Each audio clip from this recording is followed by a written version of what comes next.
Merci à toutes et à tous d'avoir pris ce rendez-vous de l'information. Madame, Monsieur, bonsoir. Le Conseil des ministres s'est tenu effectivement aujourd'hui en présence du président Patrice Talon. Plusieurs décisions ont été prises. Vous en saurez davantage dans cette édition. Une délégation du groupe de presse ITV International constituée de Diaspora FM et d'Eden TV était au cabinet du président de l'Assemblée nationale, Louis Vlavonou. C'est dans le cadre de la célébration des 10 ans d'existence des deux médias. Le compte rendu est à suivre dans cette édition. Au Libéria, les élections générales se sont déroulées dans le calme. Près de 2,4 millions d'électeurs étaient appelés aux urnes. Les résultats sont attendus dans 15 jours. C'est tout pour le sommaire.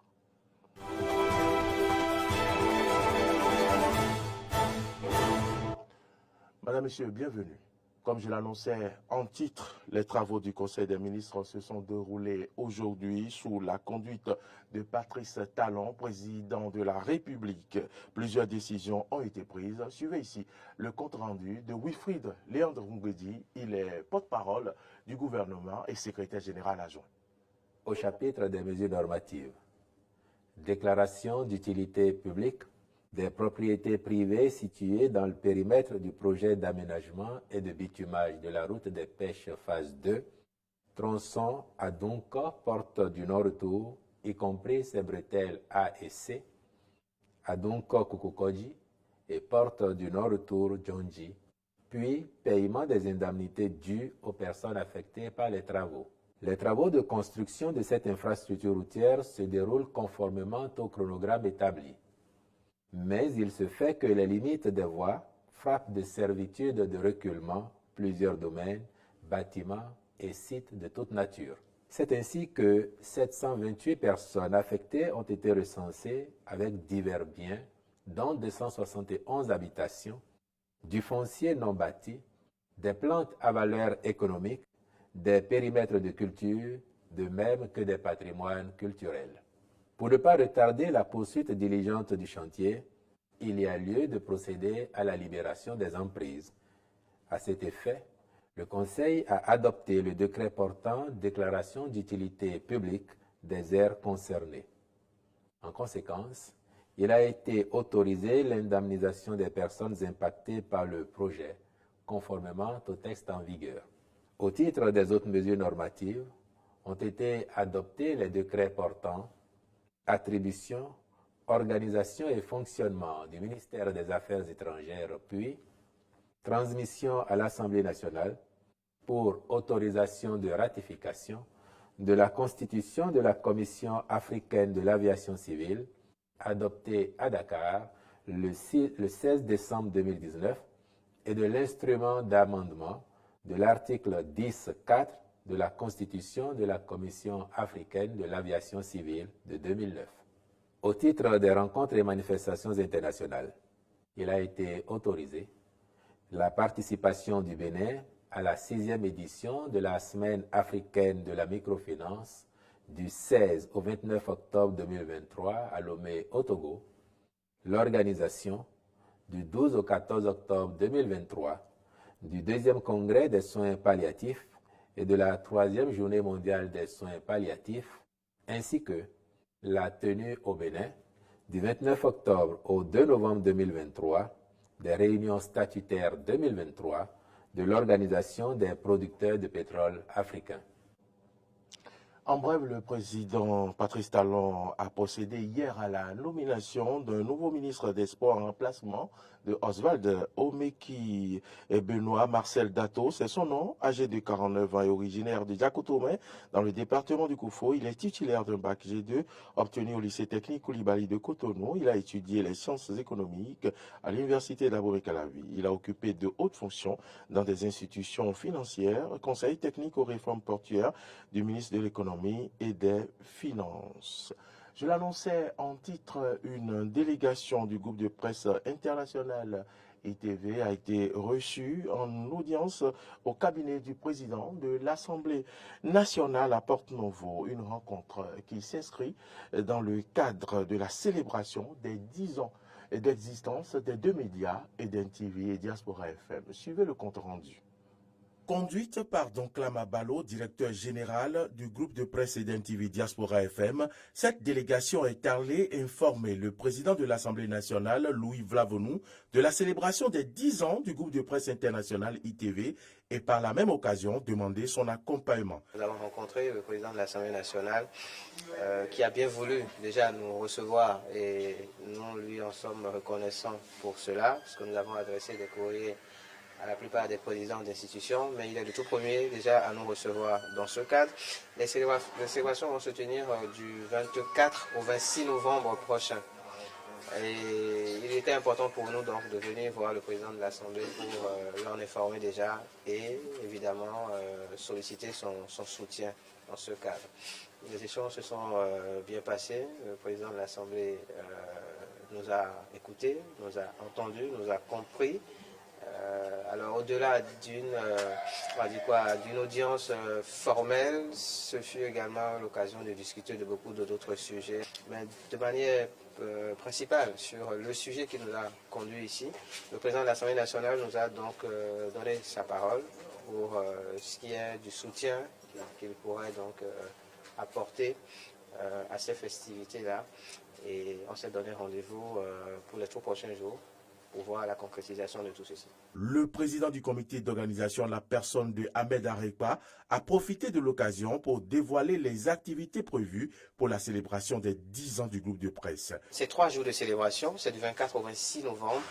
La célébration va démarrer donc le 24 novembre par une conférence inaugurale qui nous permettra de présenter un peu ce que nous entendons faire dans le cadre de la célébration. Après ça, dans la même journée du vendredi, puisque le 24 c'est le vendredi, il y aura un match d'exhibition.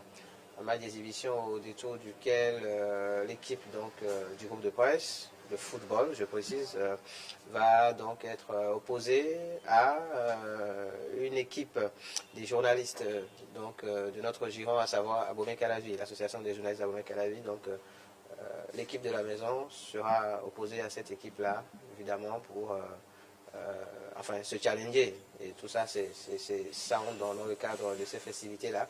Puis le 25, donc le samedi, il y aura un concert grand public, gratuit, qu'on offrira disons à tous nos auditeurs et téléspectateurs, qui se tiendra à Abomey Calavi. Puis le dimanche, pour finir, la 3e journée, le 26 novembre notamment, il y aura une messe d'action de grâce en matinée. Je précise qu'il y aura d'autres prières par rapport aux autres confessions religieuses qui seront demandées dans ce cadre. Et dans l'après-midi du dimanche 26 novembre, donc, on finira par un pique-nique. Tous les partenaires sont donc appelés à se joindre à l'organisation pour des festivités réussies. Réduire le taux de mortalité dû aux accidents sur nos axes routiers, c'est l'affaire de tous. C'est l'information que nous apporte Ojo Kekeli et qui a surpris au carrefour d'Alada un groupe moniteur d'auto-école, bien sûr en train de réguler la circulation et de sensibiliser des conducteurs d'automobiles. Suivons ici Kekeli Ojo qui nous fait le point depuis Alada. C'est souvent pendant les week-ends que le trafic sur nos axes routiers est dense à l'intérieur du pays. Certains conducteurs roulent à vive allure, même en agglomération, ce qui occasionne souvent des accidents de circulation avec des dégâts matériels et parfois des pertes en vies humaines. La police républicaine, depuis un moment, effectue des descentes inopinées, équipées de radars et décourage ces conducteurs indélicats. Ce samedi 7 octobre 2023, au Grand Carrefour d'Alada, c'est plutôt un groupe d'hommes vêtus de chasubles que nous avons surpris en train de réguler la circulation. Nous leur avons tendu notre micro. Nous avons jugé bon de faire cette activité quand même pour pouvoir réduire les taux d'accidents de circulation dans notre pays. Vous allez pouvoir comprendre que généralement, dans les week-ends, les gens font beaucoup d'excès de vitesse, généralement à ces intersections-là. Or, ce qui exige le code exige que lorsque vous venez à n'importe quelle intersection, vous devez ralentir, c'est-à-dire vous devez réduire votre vitesse. Mais aujourd'hui, la majorité de ces conducteurs ne respectent plus la réglementation.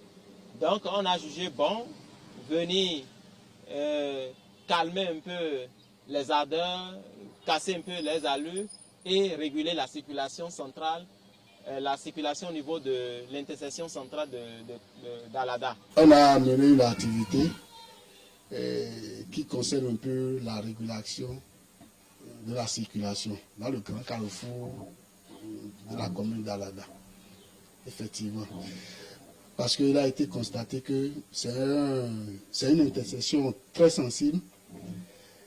Et quand les usagers veulent aborder cette intersection, ils rentrent dans cette intersection avec une grande vitesse, une allure qui n'est pas du tout tolérée. Donc on a régulé un peu pour faire un peu ralentir ces usagers qui abordent cette intersection-là. Et effectivement, on a vu que ça a eu son effet. Les effets ont été immédiats et les éléments de la police républicaine, qui n'étaient pas loin, ont apprécié, ajoutent les membres de l'association des auto-écoles agréées de l'Atlantique. Vivement que de pareilles activités se multiplient dans tout le pays. Alada, Kekeli Ojo.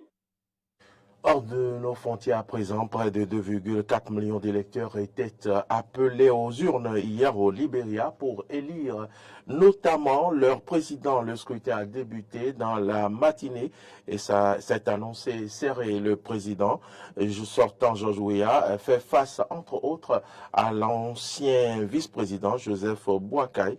Les Libériens doivent également choisir leurs députés et 15 sénateur. Suivez les détails. Pourtant, George Weah cherche à se faire réélire pour un second mandat. 19 autres candidats sont en lice à ses côtés. Le principal rival de l'ancien footballeur est Joseph Boakai, 78 ans, qui a été vice-président du Libéria de 2006 à 2018. Le président élu en tandem avec son vice-président pour un mandat de 6 ans.